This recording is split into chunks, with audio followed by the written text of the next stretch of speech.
Immerse in the wisdom of President Joe Biden addressing the pivotal campus protests. Listen, ponder, and engage. Two fundamental American principles, The first is the right to free speech and for people to peacefully assemble and make their voices heard. The second is the rule of law. Both must be upheld.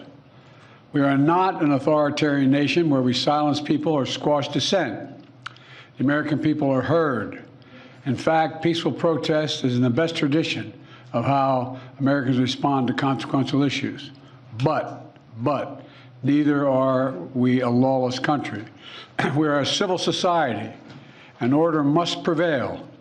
Throughout our history, we've often faced moments like this because we are a big, diverse, free-thinking, and freedom-loving nation.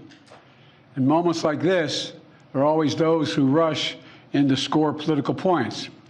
But this isn't a moment for politics. It's a moment for clarity. So let me be clear. Peaceful protest in America. Violent protest is not protected. Peaceful protest is.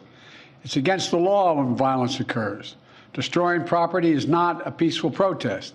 It's against the law.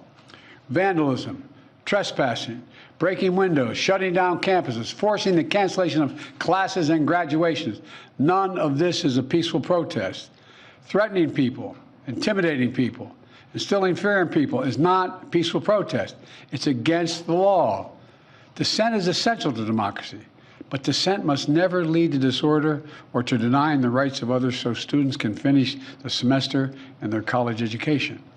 Look, it's basically a matter of fairness. It's a matter of what's right. There's the right to protest, but not the right to cause chaos.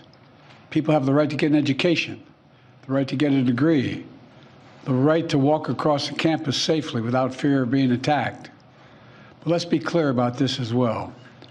There should be no place on any campus, no place in America for anti-Semitism or threats of violence against Jewish students. There is no place for hate speech or violence of any kind, whether it's anti-Semitism, Islamophobia, or discrimination against Arab Americans or Palestinian Americans. It's simply wrong. There's no place for racism in America. It's all wrong. It's un-American.